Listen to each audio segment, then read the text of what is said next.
Assalamualaikum warahmatullahi wabarakatuh. Alhamdulillahi rabbil alamin. Wassalatu wassalam ala asyrafil anbiya wal mursalin Sayyidina Muhammadin wa ala alihi wa sahbihi ajmain, amma ba'd.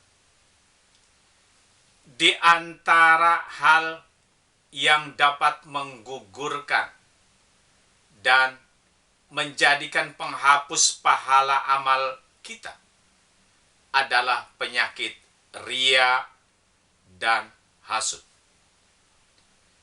Sifat ria artinya perasaan hati di mana kita beramal seraya mengharapkan penilaian dan penglihatan dari makhluk. Maka penyakit ria ini disebutkan oleh Rasulullah Sallallahu Alaihi Wasallam sebagai syirik kecil, bahkan penyakit yang paling dikhawatirkan dari umatnya.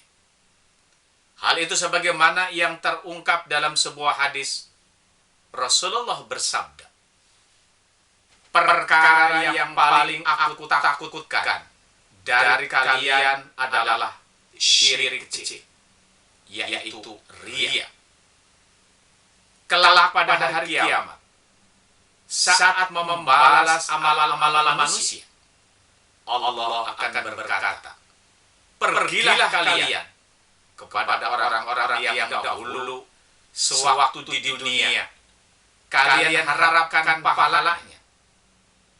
Perhatikanlah, apakah kalian melihat ada balasan pada mereka? Berikutnya, perusak pahala amal kita adalah sifat hasud. Artinya, perasaan kotor dalam hati kita yang menginginkan hilangnya nikmat yang ada pada orang lain.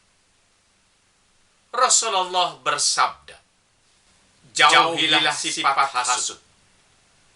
Sesungguhnya penyakit hasud akan memakan pahala amal kebaikan sebagaimana api melahap kayu bakar. Salah satu cara untuk mengidentifikasi penyakit ini dalam hati kita adalah adanya rasa sedih saat melihat orang lain senang. Sebaliknya, merasa senang jika melihat orang lain sedih. Jika masih ada sifat itu dalam diri kita, berarti kita masih dihinggapi sifat hasud, sehingga harus segera dibersihkan. Di samping harus beramal dengan ikhlas, kita juga harus menjaga amal kita dari segala hal yang merusak pahala dan balasannya. Sebab sungguh rugi kita kalau sudah beramal namun tidak ada nilainya di hadapan Allah Subhanahu wa ta'ala. Betapa ruginya penyakit hasud. Bagaimana tidak? Karena ia dapat menggugurkan balasan amal kebaikan yang kita lakukan. Sungguh rugi setelah beramal kita tidak mendapatkan balasan apa-apa di hadapan Allah, karena terhapus oleh rasa ria dan hasud yang bersarang dalam hati kita. Oleh karena itu, bersihkanlah segera hati kita dari dua penyakit yang membahayakan ini. Sadarilah bahwa makhluk tidak bisa memberi manfaat dan mudarat apa-apa. Mengapa harus mengharapkan pembalasannya? Di manakah posisi Allah jika kita beramal masih mengharapkan pujian dari makhluknya? Takutlah kita mendapatkan pengusiran Allah pada hari kiamat, pergilah kalian dan mintalah balasan kepada orang yang menjadi tujuan amalmu di dunia. Demikian halnya dengan sifat hasud dan dengki. Jauhilah dengan memperbanyak rasa syukur dan rasa ridho terhadap karunia Allah. Sebab sifat hasud dan dengki seringkali datang dari hati yang tidak puas terhadap karunia dan pemberian Allah Subhanahu wa ta'ala. Tidak kalah bahayanya dari penyakit riya dan hasud adalah perbuatan zalim kepada sesama makhluk. Bedanya, jika hasud dan riya dapat langsung menggugurkan pahala amal, sementara perbuatan zalim tidak menghapus pahala amal, tetapi membuat pelakunya kehilangan balasan amal baik karena dipakai untuk membayar kezoliman yang pernah dia lakukan ketika hidup di dunia ini. Dijelaskan oleh para ulama bahwa perbuatan zalim sendiri adalah mengalihkan perkara yang hak kepada yang batil. Zalim itu merampas dan mempergunakan hak orang lain atau melampaui batas yang dibenarkan. Jika kita melihat pengertiannya, maka zalim ditafsirkan beragam. Namun seluruhnya mengacu kepada hal yang sama, yaitu perbuatan merampas hak orang lain yang tidak semestinya dilakukan karena dapat menimbulkan dosa. Lebih bahaya lagi, perbuatan zalim dapat menggagalkan pahala kita kelak di hadapan Allah Subhanahu wa ta'ala. Sebab pada hari kiamat, semua amal akan dipertanggungjawabkan, termasuk jika ada hak orang lain yang pernah dirampas, harus dikembalikan dengan cara memberikan amal kebaikan kita. Makanya, di akhirat kelak, ada golongan yang muflis atau bangkrut. Artinya, golongan yang pahala kebaikan-kebaikannya habis karena dipakai membayar kezolimannya. Setelah kebaikannya habis dipakai membayar kezoliman, maka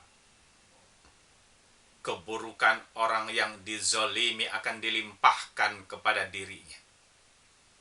Itulah yang mengakibatkan ia bangkrut di akhirat, tidak memiliki pahala kebaikan. Penjelasannya bukan berarti ia tidak pernah melakukan kebaikan sewaktu hidup di dunia. Akan tetapi pahala kebaikannya yang dilakukan di dunia diberikan kepada orang lain yang dizoliminya. Sehingga celakalah orang yang suka zolim dan merampas hak orang lain. Karena itu, segala bentuk kezoliman, terutama yang menyangkut hak orang lain, sudah jauh-jauh hari diingatkan Rasulullah dalam sebuah hadis. Suatu ketika beliau bertanya kepada para sahabat, apakah kalian tahu siapa yang muflis, yang bangkrut di antara kalian? Mereka menjawab, orang muflis di tengah kami adalah orang yang tidak memiliki dirham dan harta.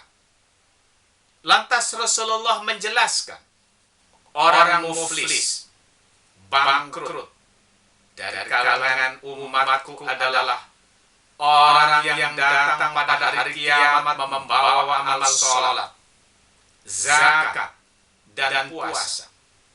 namun ia pernah mencaci si ini, menuduh si ini, makan harta si ini, menumpahkan darah si ini, memukul si ini, sehingga yang ini dibayar kepada kebaikan ini. Yang itu dibayar dengan kebaikan itu. Setelah semuanya kebaikan habis, sebelum selesai melunasi kewajibannya, maka keburukan orang yang dizoliminya diambil, lalu dilimpahkan kepadanya, hingga ia harus terlempar ke dalam siksa api neraka. Itulah 3 perkara yang menggugurkan dan menghapus pahala amal, yang membuat pelakunya bangkrut dan tidak punya pahala kebaikan di akhirat. Marilah kita berusaha menjauhi 3 perkara tersebut, agar amal kita tetap utuh hingga di hadapan Allah Subhanahu wa Ta'ala.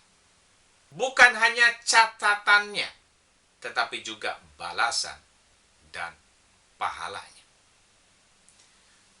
Semoga kita termasuk golongan yang dapat mempertahankan amal kebaikan hingga mengantarkan kita ke dalam surganya Allah Subhanahu wa Ta'ala. Amin ya robbal alamin. Kurang lebihnya mohon dimaafkan. Akhiru kalam, wabillahi taufiq wal hidayah. Wassalamualaikum warahmatullahi wabarakatuh.